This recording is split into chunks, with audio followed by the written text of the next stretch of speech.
É disso que se trata, com Carlos Andreasa.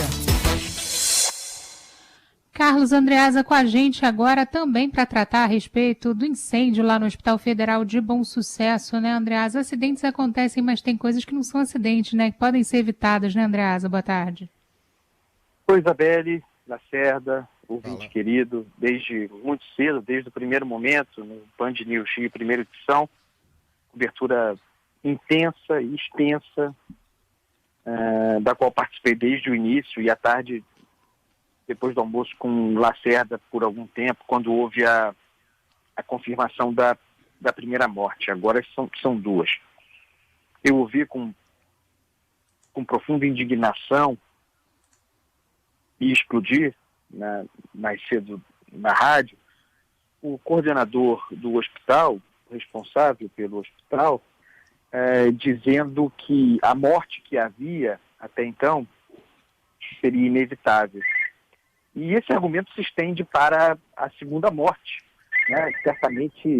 Certamente, pela mesma lógica, o responsável pelo hospital diria ser inevitável.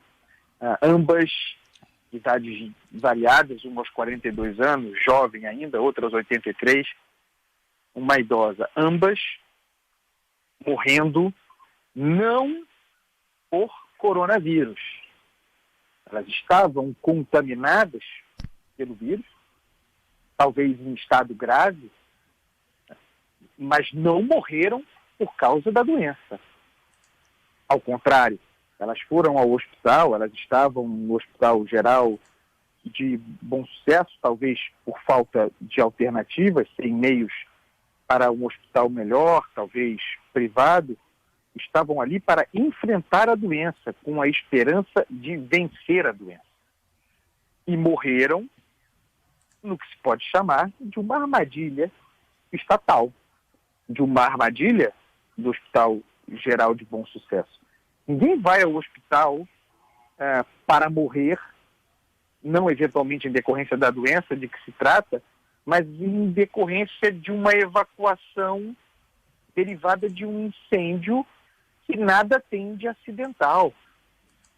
Essas duas pessoas morreram porque se tratavam num hospital que não tinha reconhecidamente, em documentos do próprio Ministério da Saúde, responsável por aquela unidade, um hospital que não tinha condições estruturais de funcionar. Tão simples quanto isso. Mais cedo, nós vimos a reportagem da Daniela Dias nos informar que há 11 anos,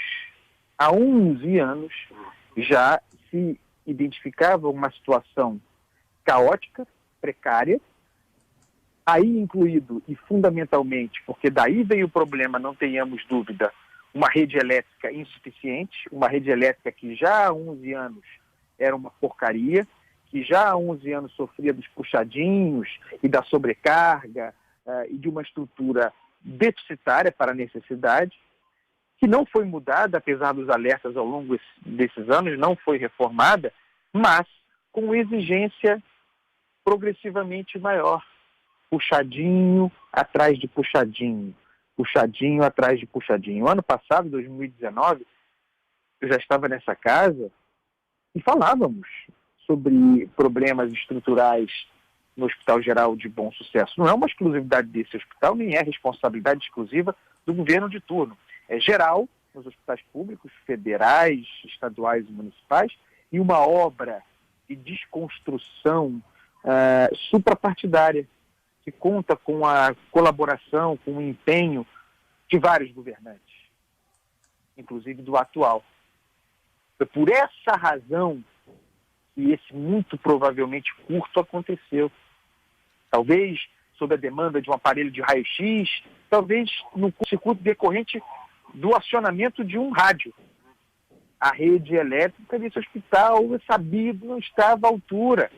E aí a cadeia de tragédias, porque a rede elétrica colapsa, o incêndio se deflagra, uma quantidade de puxadinho ao lado, ou em cima, ou embaixo, não importa, de um almoxarifado, repleto de material inflamável, o fogo se alastra, não há aquela estrutura de disparo de água, né, aqueles extintores de teto, para acionados automaticamente a primeira fumaça para a reação. Não há sirene, não há alerta, as pessoas não escutam, ficam, inalam fumaça, são postas para fora de qualquer maneira. Nós também vimos solidariedade de outros, grande empenho dos profissionais de saúde, merecem todos os aplausos, mas nós vimos um hospital, o maior hospital do Rio de Janeiro, o Hospital Geral de Bom Sucesso Federal, não ter espaço para realocar as vítimas tiradas às pressas desse prédio número 1, colocadas e aparentemente em condições melhores do que tinham no hospital, dentro de uma borracharia, dentro de uma loja de pneus, dentro de uma retífica de pneus. E lá ficaram.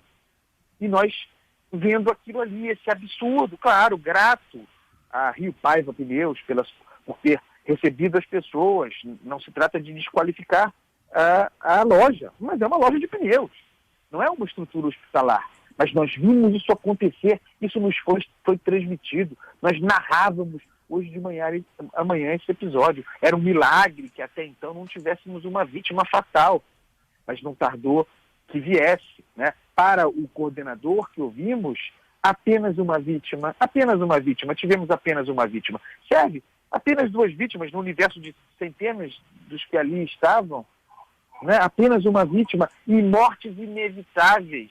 Não são apenas 2 vítimas, são 2 vítimas e mortes perfeitamente evitáveis se o Estado não armasse emboscada para aqueles que ainda acreditam no poder público, nas estruturas públicas. Essas 2 mulheres doentes, lutando contra o Covid, repito, não morreram por causa da Covid-19. Estavam fragilizadas pela Covid-19 e, porque fragilizadas pela Covid-19, expostas à necessidade de deixar um prédio em chamas, prédio que só estava em chamas porque é um prédio público no Brasil. Isso acontece com grande frequência. Tiveram de sair de lá às pressas, sem as condições de assistência imediatas e morreram. Exatamente isso que aconteceu. A responsabilidade é do Estado brasileiro. A responsabilidade é de um hospital público, no caso federal, mas poderia ser estadual, poderia ser municipal, um hospital público que não cumpriu com a sua mais mínima obrigação, porque os profissionais de saúde estavam lá, fizeram o seu trabalho, cumpriram o seu dever, mas não há como um estado de gravidade resistir a incêndio que te expulsa do seu leito e te bota em condições precárias. Foi isso que aconteceu e por isso essas pessoas morreram. E não adianta falar que sirva de lição. Não serve de lição para ninguém. Há 11 anos se apontavam os problemas desse hospital. Agora vem a interdição. Agora vão interditar. Agora a Defesa Civil interditou. Agora vai ser a Polícia Federal. Agora vão investigar. A perícia vai apontar o curto-circuito. Todo mundo sabia que era questão de tempo.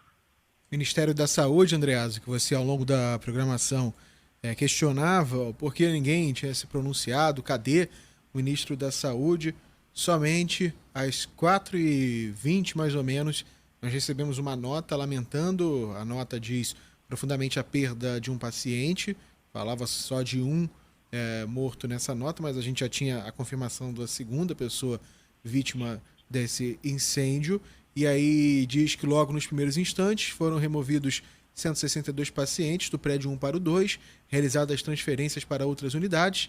A paciente não resistiu, a pasta acompanha o trabalho das equipes para garantir a segurança dos pacientes e dos profissionais que estavam presentes no local. Ponto final, não fala-se mais nada. Presidente Jair Bolsonaro, nada, né? Nada, até agora, nada.